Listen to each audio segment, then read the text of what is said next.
আসসালামু আলাইকুম রহমতুল্লাহি ওয়া বারাকাতুহু। সম্মানিত দর্শক, কয়েকদিন আগে যখন জাতীয় সংসদে সগর্বে দাঁড়িয়ে স্বরাষ্ট্রমন্ত্রী জনাব সালাউদ্দিন সাহেব তিনি ঘোষণা করলেন বাংলাদেশ পুলিশের সাবেক আইজি তিনি গ্রেপ্তার হয়েছেন দুবাইতে এবং খুব দ্রুত তাকে সেই দুবাই সরকারের কাছ থেকে ইন্টারপোলের মাধ্যমে বাংলাদেশে ফেরত আনা হবে। বিষয়টা ওই মুহূর্তে সারা বাংলাদেশের নিদারুণ চমক তৈরি করেছিল।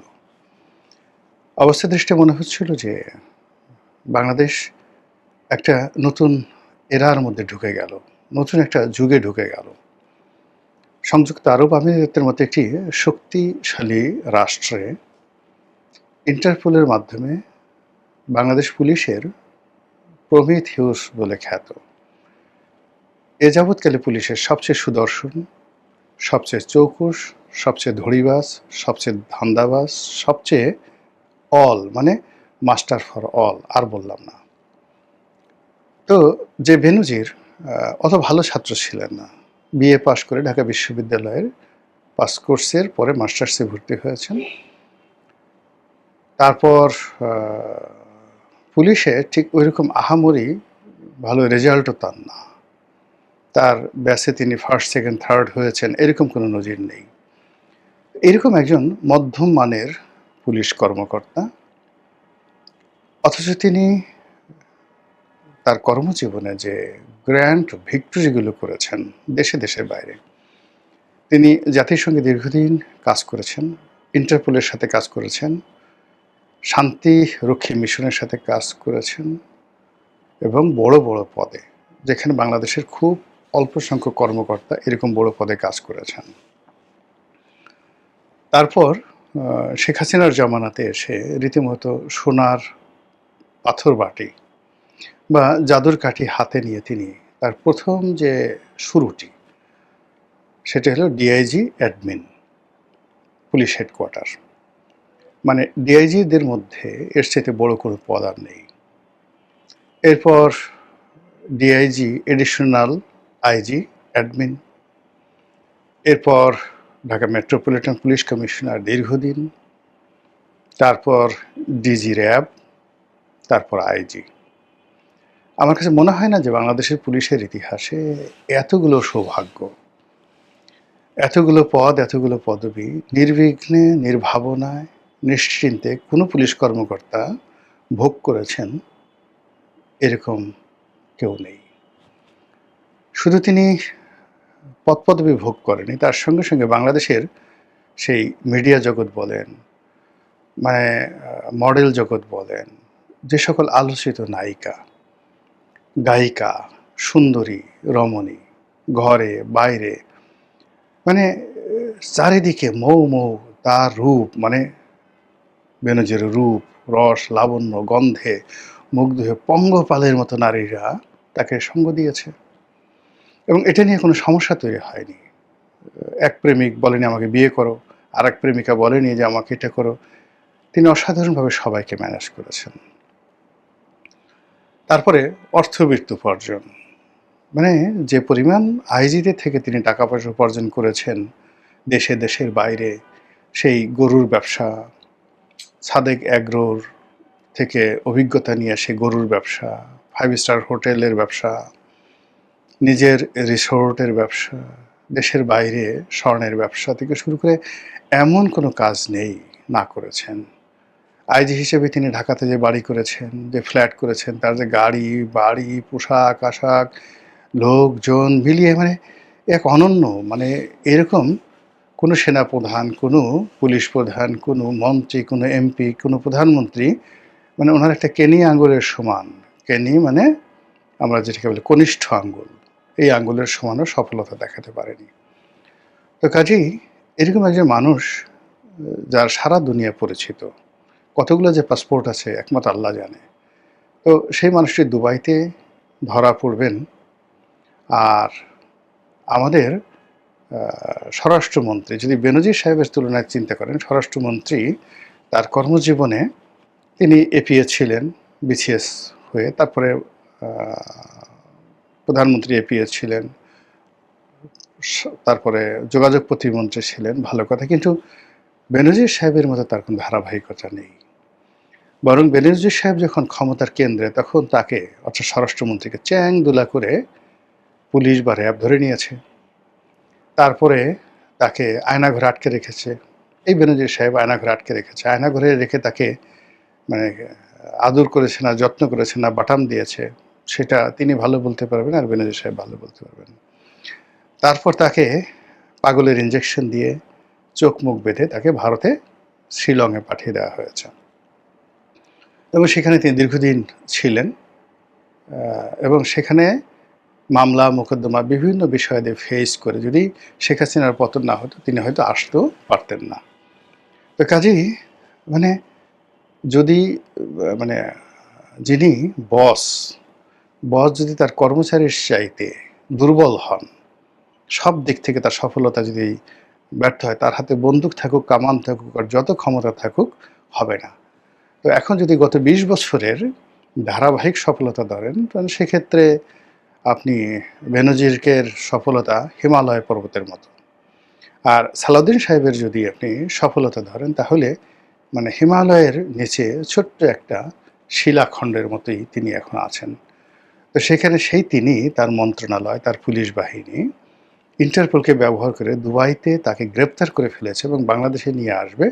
এটা রীতিমতো আমি একেবারে অবাক হয়ে গেছি। তারপর আমি চিন্তা করেছি যে আচ্ছা ঠিক আছে, আমি ফেসবুক স্ট্যাটাস দিলাম যে এটা বাংলাদেশে একটা বিরাট সফলতা, এবং বেনজিরকে এনে বাংলাদেশে যদি বিচার করা যায়, তাহলে যাকে বলা হয় একটা নতুন যুগের সৃষ্টি হবে। তখন বেনজিরের যারা ঘনিষ্ঠজন, তারা অনেকে হৈ হৈ করে উঠেছিলেন যে আপনি বেনজিরকে চেনেন না, সে ইচ্ছে করে দুবাইতে গেছে, এবং দুবাইতে গেছে একটা ব্যবসায়িক কাজে। আর সেখানে তার এক ব্যবসায়িক পার্টনার, যে এখন বর্তমান সরকারের একজন সংসদ সদস্য, তার সাথে মানে বেনজিরের ক্যাশিয়ার ছিল, সেই বেনজিরের ক্যাশিয়ার থেকে বেনজিরের টাকা মেরে দিয়ে সে নমিনেশন ভাগিয়ে নিয়েছে, কত টাকাতে একমাত্র আল্লাহ জানে। সেই লোক বেনজিরকে ঠকানোর জন্য মানে তার সাথে একটা সমঝোতার কথা বলে দুবাইতে এসেছে। হয়তো বেনজিরকে বলেছে যে সরকারে আমি এমপি হয়েছি, আমি সরকারের সাথে তোমার একটা বা আপনার একটা সমঝোতা করে দিচ্ছি। ক্যাশিয়ার সাহেব বেনজির বিশ্বাস করেছে। বিশ্বাস করে সেখানে গিয়ে, যেহেতু বেনজিরের ক্যাশিয়ার, তারও তো ফাজলামো বুদ্ধি কম না, সে গিয়ে হয়তো সেখানে ইন্টারপোল দিয়ে তাকে ধরিয়ে দেওয়া হয়েছে। তো এতক্ষণ পর্যন্ত, অর্থাৎ ধরিয়ে দেওয়া পর্যন্ত বেনজির ওয়াজ স্টপ।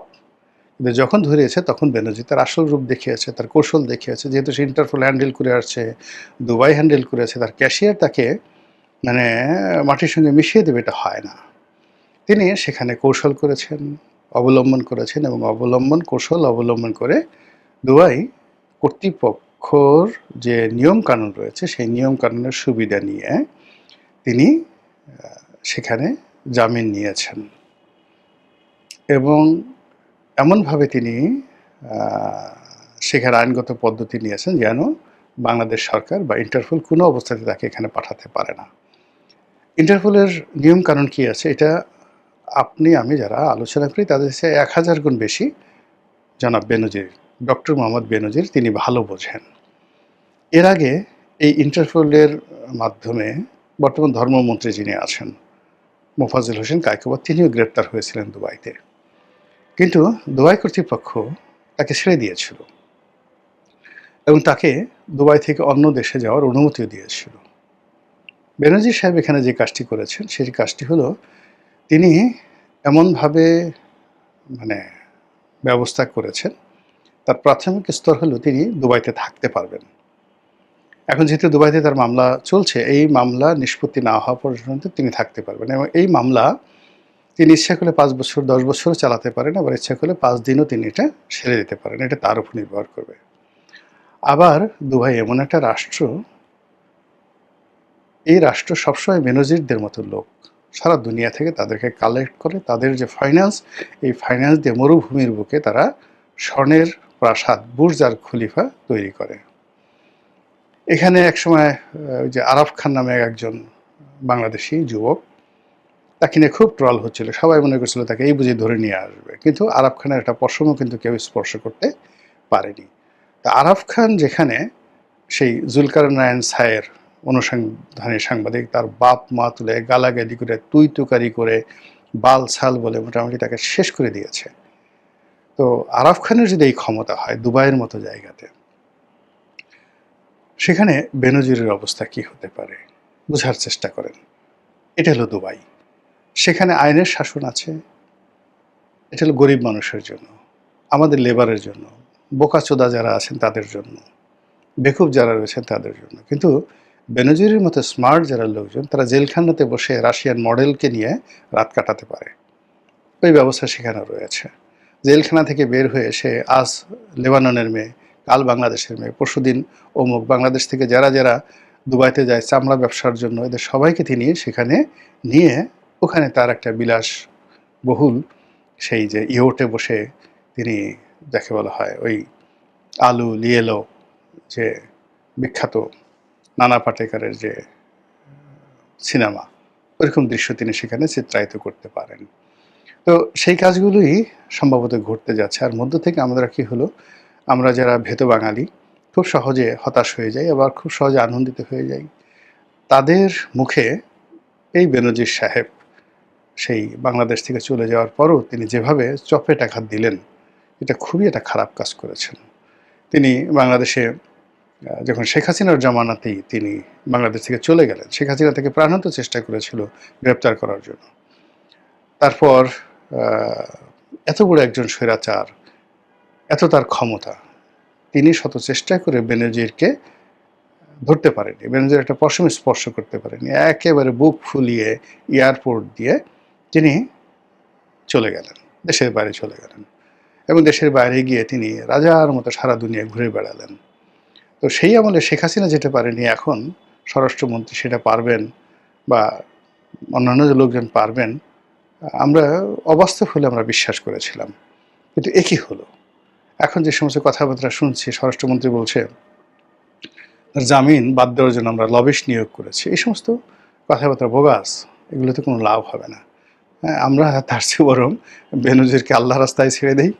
হ্যাঁ, আল্লাহ যদি কোনোদিন দয়া করে তাকে ফেরত আনে, তখন আমরা তাকে আচ্ছা মতো বিচার করব। আর যদি আল্লাহ ফেরত না আনে, আমরা সব দোষ আল্লাহকে দিতে পারবো যে আমাদের কি দোষ, আল্লাহই তো তাকে আনলো না, আমরা কি আল্লাহর সে ক্ষমতাধর? আমরা ওই যে গ্রামে অনেক ষাঁড় আছে যেটা আল্লাহর নামে ছেড়ে দেওয়া হয়, এইভাবে আমরা আল্লাহর নামে বেনজিরকে ছেড়ে দিলাম। এছাড়া আসলে এখন আমাদের আত্মতৃপ্তি লাভ করার আমি আর কোনো উপায় দেখছি না। আসসালামু আলাইকুম রহমতুল্লাহি ওয়া বারাকাতুহু।